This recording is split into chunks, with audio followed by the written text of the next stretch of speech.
Et salut l'équipe, on se retrouve pour une nouvelle vidéo. Cette vidéo-là, elle va être beaucoup plus chill. Je vais parler de ma dernière sortie longue.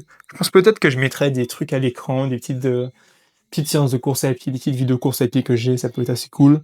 Plus podcast, comme j'ai déjà fait sur la chaîne. Je vais parler de ma dernière sortie longue en course à pied. C'est une sortie longue, c'est une sortie d'une heure. 1h05, mais j'ai fait un peu moins d'une heure parce qu'à un moment, j'ai dû arrêter et tout. Il y avait mon chien qui m'a suivi. Et il est un peu chiant, le chien. Donc j'ai dû rentrer. Enfin bref, des détails pour pas grand-chose.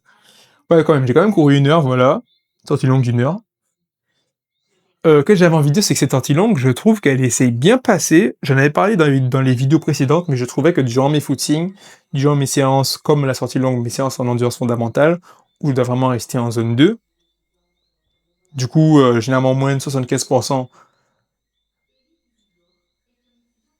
moins, moins ou égal, je sais plus, généralement moins de 75% de sa fréquence cardiaque maximum, la zone 2. Ça comprend généralement. Enfin bref, j'ai une séance où je suis censé être en zone 2. J'ai remarqué que durant ces séances-là, j'avais tendance à souvent m'arrêter. Parce que je cours, et sans me rendre compte, j'ai une sorte d'adrénaline qui monte, j'ai les BPM qui montent, j'ai l'allure qui monte. Et c'est pas que je m'épuise vite, parce que je me rends compte, du coup je m'arrête, mais je surchauffe vite. C'est pas comme si mon corps, il était pas très adapté. J'avais remarqué ça, j'avais souvent besoin de m'arrêter. Moi, je pense que en course à pied, il y en a beaucoup de gens qui font beaucoup de, j'ai envie de dire, de scènes. Je pense qu'il y a beaucoup de gens qui, sur le réseau, qui vont critiquer ceux qui prennent le temps de marcher, qui sont obsédés par leur data Strava, faut pas qu'ils s'arrêtent, faut qu'ils maintiennent la course. Non, moi je pense que si t'as besoin de t'arrêter et reprendre ton souffle, y a pas de souci. Pas de souci. Pour moi, je suis même pas obligé de mettre mon truc en pause. Non, c'est partie de la course, je m'arrête 2 secondes, après je reprends tranquillement. Ceux qui veulent vraiment pas gâcher leur stats, tranquille, vous mettez votre montre en pause pendant que vous marchez, et après vous reprenez. Hein. Mais s'arrêter pendant une séance, c'est tout à fait normal, y a pas de souci. Mais quand même, moi je trouve que je le faisais beaucoup, j'avais pas comprendre pourquoi la fréquence cardiaque qui montait comme ça.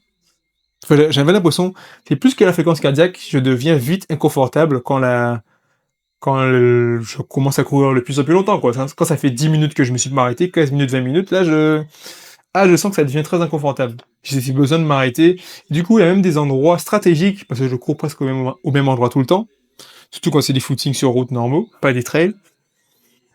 Il y a des endroits qui sont devenus stratégiques dans mon cerveau que là, je m'arrête. Par exemple, je traverse la route, je peux continuer en courant, il n'y a pas de voiture. Mais là, mon cerveau, il a trop envie de s'arrêter, Il y a un petit côté feignant un peu. Petit côté fainéant un peu là, ouais, je sais pas. Mais c'est devenu automatique pour mon esprit de s'arrêter. Du coup, en ce moment, j'essaie de travailler ça. Ma dernière sortie longue, justement, en fin de deuxième semaine de ce cycle de seuil, j'ai essayé de travailler ça. Mais là, j'ai pas essayé de regarder ma fréquence cardiaque. Parce qu'en fait, il faut savoir que mes dernières séances de course à pied, ça fait longtemps que je suis comme ça. Hein. Je regarde plus du tout mon allure en course à pied. Des fois, ça peut m'arriver d'être très très lent, mais je m'en fous de l'allure, je regardais que la fréquence cardiaque.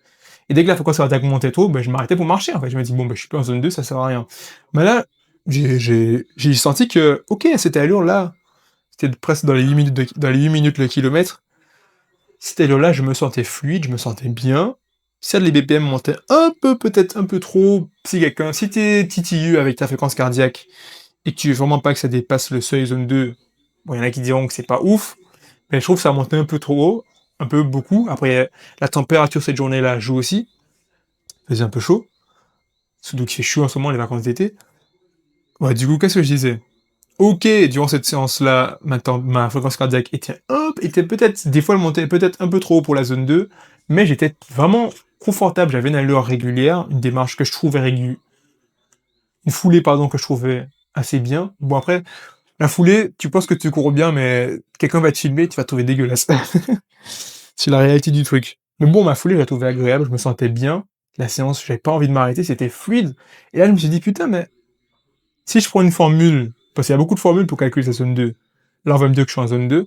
Mais si je regarde ma montre, je suis peut-être pas trop en zone 2, proche de la zone 3. Mais si je regarde mon ressenti, je suis en zone 2. Donc, je sais pas qu'est-ce que vous pensez de ça. Mais moi, j'ai préféré continuer même si ça dépassait un peu. Parce que c'était agréable et j'avais l'impression de courir vraiment en footing et le ressenti était cool. Enfin, attention au ressenti, faut pas tricher. Mais voilà, toujours, peut-être, j'ai envie de dire, peut-être ne pas toujours faire confiance à sa fréquence cardiaque. Je sais pas. Aussi, l'autre chose que j'ai envie d'aborder, c'est ma prochaine course la prochaine course parce que j'ai dit que j'allais faire un prochain semi-marathon bientôt. Et honnêtement, je suis pas hype. Voilà, honnêtement, je suis pas hype. Je suis pas hype du tout. Enfin, c'est cool, hein, mais je sais pas si j'ai pas trop envie finalement de le faire ou si j'ai une peur d'affronter le semi-marathon. Ça fait 2 ans et je me suis mis tellement de stress sur mes chronos que j'ai peur. Je sais pas. Peut-être en fait maintenant que j'y ai pensé, j'ai débloqué le truc. Peut-être qu'il va falloir que j'y aille. Mais j'ai plus envie de faire du trail et je me demande vraiment quand sera ma grosse course.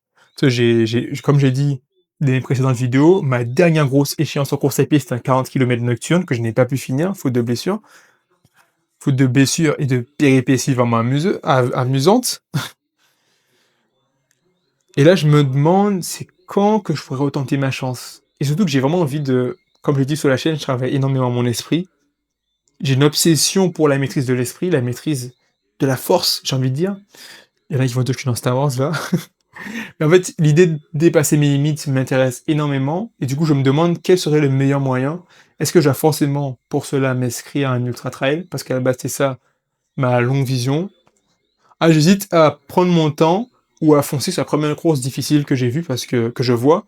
Parce que je me dis, bon, ben, si c'est difficile à faire, ben, ce sera un bon challenge pour moi, en fait.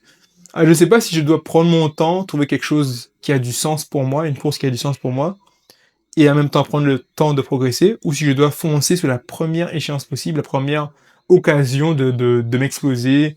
Allez, un marathon là, j'y vais, un ultra trail là, j'y vais. Je sais pas. Sachant que ma vision, c'est toujours de devenir plus fort, toujours de m'améliorer, et de tester mes limites, en fait.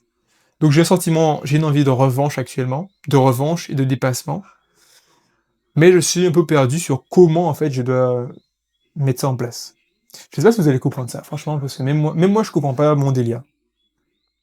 C'est assez étrange comme délire. Je suis hype par aucune course là. Honnêtement. Non, je sais pas. Je sais pas.